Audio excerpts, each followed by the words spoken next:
Reacher, cet énorme vagabond ex-militaire, débarque à Margrave, en Géorgie, avec une seule envie, une part de tarte aux pêches. Bien noir, et une part de tarte aux pêches. La meilleure de toute la Géorgie.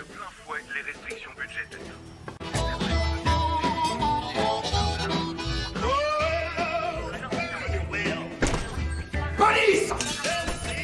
Police, on bouge plus! Bouge pas!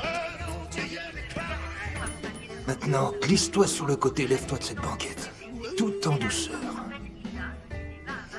Dépêche-toi! Doucement! Tes mains! Les mains derrière la tête! Les mains derrière la tête! Croise tes doigts! Croise tes doigts! Allez, retourne-toi. Passe à la fenêtre. Tu mangeras ton dessert plus tard. T'es en état d'arrestation. Pour meurtre.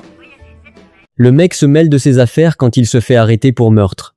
Apparemment, un type a été tué juste après l'arrivée de Reacher, et comme il est immense et mystérieux, les flics se disent « Ouais, c'est notre gars ». En prison, Reacher rencontre Paul Hubble, un banquier nerveux qui avoue le meurtre, mais c'est de toute évidence des conneries. Il explique à Reacher que quelqu'un a fait du chantage à sa famille pour le forcer à avouer. Puis, boum, bagarre en prison. Reacher gère ça comme s'il était dans un film d'action, éliminant plusieurs types sans même transpirer.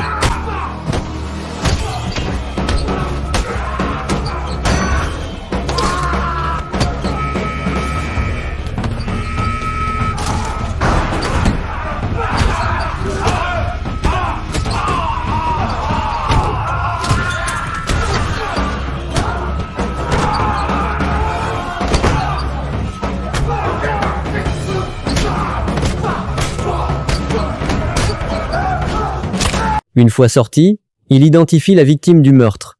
C'est son frère Joe. Maintenant, il n'est plus seulement de passage, il est en mission. Reacher fait équipe avec l'inspecteur Finlay, qui ressemble à ce prof toujours blasé, et l'officier Roscoe, qui est tout simplement la personne la plus cool de Margrave. Il commence à creuser et découvre que le chef de la police et sa femme ont également été assassinés. Le meurtre dégage des ondes super louches, comme s'il cachait définitivement quelque chose. Reacher tombe dans une embuscade dans un motel classique et finit par dormir chez Roscoe. Ils se rapprochent autour de leur passé tragique. Reacher parle de sa vie militaire et de la façon dont la mort de Joe l'a anéanti, et Roscoe se confie sur ses propres difficultés. On peut sentir l'alchimie. Genre, vont-ils s'embrasser ou juste broyer du noir ensemble? Peu importe. La maison de Roscoe a été cambriolée. Alors Reacher lui dit « Tiens, un flingue, de rien ». Il retrouve la trace de Molly Beth Gordon, l'un des contacts de Joe, qui leur apprend que Joe enquêtait sur un vaste réseau de fausses monnaies lié à Kleiner Industries. Genre, ce n'est pas juste une petite opération de pacotille, c'est une grosse affaire louche. L'officier Spivey disparaît et est retrouvé mort.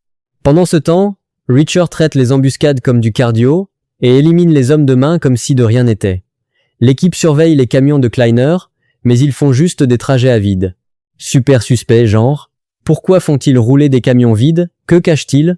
Reacher se confie à Roscoe sur cette mission militaire brutale qui a fait de lui le tueur implacable qu'il est aujourd'hui. C'est du lourd, mais ça explique en grande partie pourquoi il est comme ça. Puis il y a une autre attaque, et Roscoe sauve la vie de Reacher. Un comportement de reine. Malheureusement, Molly-Beth n'y survit pas, et le mode vengeance de Reacher est officiellement activé. Quelqu'un va se faire massacrer. Reacher trouve Kaji, le fils agaçant de Kleiner, et l'humilie littéralement. Sérieux, ne cherche pas des noix à un mec bâti comme un tank, ok? Le mertil renvoie Roscoe pour ralentir l'enquête, mais elle ne se laisse pas faire. Reacher fait appel à son ami de l'armée, Nigley, qui est tout aussi terrifiante que lui. Il creuse plus profondément dans l'opération de fausse monnaie de Kleiner, et Roscoe installe la famille de Hubble dans une planque. Reacher et Nigley tombent dans une embuscade, encore une fois, et Kleiner perd finit mort. Pratique, non? Genre, qui tire vraiment les ficelles ici? Reacher et Finlay fouillent les camions de Kleiner, mais ils ont été nettoyés de fond en comble. Clairement, quelqu'un essaie de brouiller les pistes. Reacher se rend à New York pour rencontrer le professeur Castillo, qui lui explique le système de contrefaçon. Ils utilisent du vrai papier de billets d'$1 pour imprimer de la fausse monnaie. Là, c'est de la magouille de haut niveau. De retour à Margrave, Roscoe repousse une autre attaque en vrai dur à cuire. Reacher revient, élimine d'autres tueurs à gages et se rapproche du démantèlement de toute l'opération.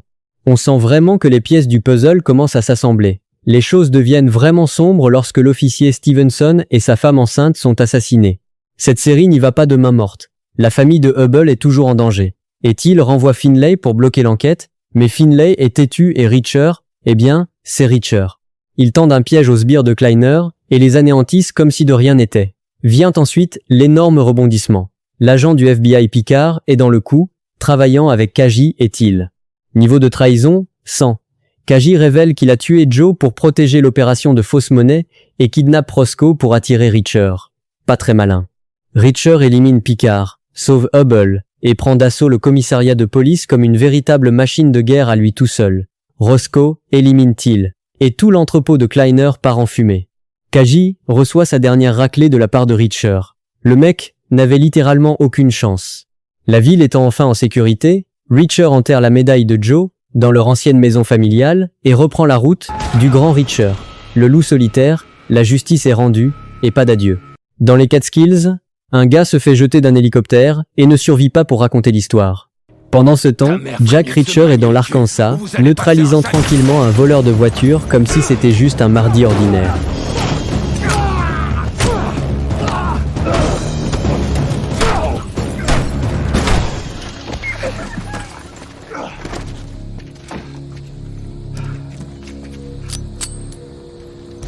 Mais ensuite, il repère un code militaire caché sur son reçu de distributeur automatique. Il s'avère que son ancienne collègue de l'armée, Frances Nigley, l'a placé là pour attirer son attention. Elle lui annonce la nouvelle, Calvin Franz, leur ancien coéquipier, était la victime de l'hélicoptère. Reacher, Nigley et un autre ex-membre de l'unité, David O'Donnell, font équipe pour enquêter. Ils trouvent une clé USB cachée par Franz, contenant une liste de noms suspects liés à Ham et des nombres cryptiques. Nigley révèle qu'un autre coéquipier, Stan Lowery, est mort dans un accident suspect il y a 2 ans. Maintenant, il ne reste plus que 7 membres de leur unité. Ils se rendent chez Tony Swan pour découvrir que la maison est vide et que son chien est mort. Reacher recolle les morceaux. Quelqu'un élimine systématiquement leur ancienne unité. Et ils ne font que commencer. Reacher repère quelqu'un qui le file et, eh bien, s'en occupe pour réaliser que le gars est l'inspecteur du NYPD Guy Rousseau. Gênant. Après ce contretemps, Reacher, Nigley et O'Donnell filent à Atlantic City où 2 autres ex-coéquipiers, Sanchez et Orozco, travaillent dans la sécurité d'un casino. En route, ils retrouvent Carla Dixon, une autre ancienne de l'équipe. Et disons juste qu'il y a une certaine alchimie avec Reacher. Au casino Neptune, ils rencontrent David Wright, le chef de la sécurité, qui est étrangement serviable. Il les installe dans une suite luxueuse et utilise ses contacts dans la police pour enquêter. Mauvaise nouvelle, Sanchez et Orozco ont été kidnappés, assassinés et jetés dans les mêmes montagnes que Franz. L'équipe est traquée et ça devient personnel. Wright confirme qu'aucun argent n'a disparu des casinos, alors ces mystérieux nombres qu'ils ont trouvés, ça n'a définitivement rien à voir avec un vol. L'équipe retourne en trombe à New York, se concentrant sur une entreprise louche appelée New Age Technology. Des flashbacks révèlent Shane Langston, le chef de la sécurité, torturant Franz. Avant d'être jeté de l'hélicoptère, Franz prévient Langston, le grand va venir te chercher. Ouais, c'est Reacher. Dans le présent, Reacher arme l'équipe quand lui et O'Donnell se font arrêter par Russo. Mais Russo a une piste, Azari Mahmoud, le cerveau derrière les pseudonymes Ham, est le principal suspect.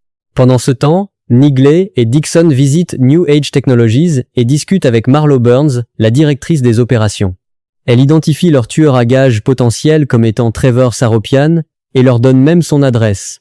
Suspectement serviable, mais bon, c'est toujours ça de prix. À Denver, Mahmoud réalise que sa couverture est grillée et dit à Langston qu'il sera en retard à New York. Dommage pour lui, Dixon craque le code de la clé USB. C'est une chronologie, pas des nombres aléatoires. L'équipe prend d'assaut la maison de Saropian, prête à l'action, et sans surprise, des mercenaires de New Age leur tendent une embuscade. L'équipe les élimine comme des pros, confirmant l'implication de New Age. Ensuite, ils font une descente au QG de New Age et trouvent la preuve que Tony Swan y travaillait. L'équipe creuse plus profondément chez New Age mais se dispute au sujet du rôle de Swan. Était-il corrompu ou un héros infiltré? Pas de réponse claire. Ils découvrent des notes du sénateur Lavoie exposant le contrat gouvernemental de New Age pour Little Wing, un programme de missiles. Pendant ce temps, Ham assassine un chirurgien plastique à Denver, vole son identité et s'envole pour New York. L'équipe se rend à Boston pour cuisiner l'assistant de Lavoie. Avec l'aide de Dixon, Oscar Finlay l'arrête et après un peu de persuasion, l'assistant craque. Little Wing est un programme de missiles conçu pour ne jamais rater leur cible, et New Age prévoit d'en vendre 650 à AM pour des attaques terroristes. Plus tard, un gang de motards leur tend une embuscade, mais Reacher et l'équipe gèrent ça comme si c'était un simple échauffement. Reacher appelle ensuite Langston, qui essaie de l'acheter. La réponse de Reacher: « Nan mec, je vais te jeter d'un hélicoptère. » Nigley et Dixon s'attaquent à l'installation de New Age à Denver pour découvrir que les missiles sont déjà dans un camion. Les hommes de main d'AM font une ruse, simulant une panne et tuant le chauffeur. Ils révèlent 3 autres sbires cachés avec les missiles. Une fusillade éclate, et pendant qu'un homme de main s'échappe avec les missiles, Nigley et Dixon éliminent les autres. Elle trouve des documents montrant que Swan a autorisé l'expédition des missiles, ce qui le rend encore plus suspect. Pendant ce temps, Reacher et O'Donnell sont à Washington, enquêtant sur AM à la sécurité intérieure. Le sénateur Lavoie se décide enfin à agir, offrant son aide pour arrêter l'attaque terroriste. De retour à New York, pour les funérailles de Franz, Russo débarque et lâche une bombe. Langston et la plupart des membres de la sécurité de New Age sont d'anciens inspecteurs du NYPD avec un passé trouble. Pendant la cérémonie, 2 tueurs à gages apparaissent visant l'équipe. L'un est éliminé, et Reacher et Russo poursuivent l'autre. Le tueur capturé prétend que Swan l'a engagé pour tuer l'équipe. Mais quand il va récupérer son paiement dans un bâtiment abandonné, celui-ci explose. Swan semble de plus en plus coupable de seconde en seconde. Après l'explosion, Russo conduit l'équipe à Marlow Burns. Elle révèle que Swan essayait d'arrêter le complot terroriste depuis le début. Marlow se cachait parce que Langston l'avait menacée, elle et sa fille Jane, si elle continuait à aider Swan. Pendant ce temps, Russo découvre que son patron est payé par New Age et divulgue des infos sur l'équipe. Il concocte un plan pour utiliser Marlow comme appât afin de piéger Langston et ses hommes. Reacher élimine la plupart des tueurs, mais Langston s'échappe. Nigley, Dixon et O'Donnell sauvent Jane, mais Russo se sacrifie pour abattre les tueurs restants. C'est un coup dur, mais ça renforce la détermination de l'équipe. Reacher et Nigley rendent visite au lieutenant Marsh. Ils crachent le morceau. Grant, le tueur qui a abattu Russo, est en vie dans un hôpital. Reacher n'hésite pas, le cas Marsh est réglé. À l'hôpital, Reacher sort le grand jeu, de façon brutale. Il menace de surgonfler un ballonnet dans la vessie de Grant pour le forcer à donner des infos sur la transaction d'armes. Ça marche, mais Reacher s'assure que Grant meurt d'une embolie en représailles. Avant qu'il ne parte, un tueur déguisé en médecin les attaque, mais il s'en occupe. Puis Langston appelle. Il a capturé Dixon et O'Donnell. Reacher ment. Il dit à Langston que Nigley n'a pas survécu au combat. Pendant ce temps, Dixon et O'Donnell subissent des tortures. Reacher exige la sécurité privée du sénateur Lavoie, mettant son plan en marche. Laissant Nigley à l'extérieur en renfort, Reacher prend d'assaut New Age tout seul, se rendant à Langston. Pendant sa captivité, Reacher apprend la vérité. Swan n'a jamais rejoint la conspiration. Il a refusé et a été assassiné pour ça. Langston a même utilisé les parties du corps de Swan pour le piéger. Un truc de malade. Nigley et l'équipe de sécurité de Lavoie libèrent Reacher. Il ne perd pas de temps, saute dans l'hélicoptère de Langston, élimine le dernier garde du corps et, fidèle à sa parole, jette Langston en plein vol. O'Donnell et Dixon sont libérés. Ensuite, l'équipe prend d'assaut la maison de l'ingénieur de New Age, où AM se cache. Il l'élimine, mais il y a un rebondissement. Reacher avait prévenu la sécurité intérieure plus tôt. Quand la sécurité de Lavoie essaie de tuer les enquêteurs pour ne pas laisser de témoins, les agents de la sécurité intérieure interviennent, arrêtant Lavoie et son équipe. Pour le grand final, l'équipe utilise un missile Little Wing pour faire exploser l'hélicoptère de Langston, mettant fin à la conspiration. La sécurité intérieure étouffe l'affaire du crash. L'équipe partage 65 millions de dollars avec les familles de leurs alliés tombés au combat avant de se séparer. Mission accomplie.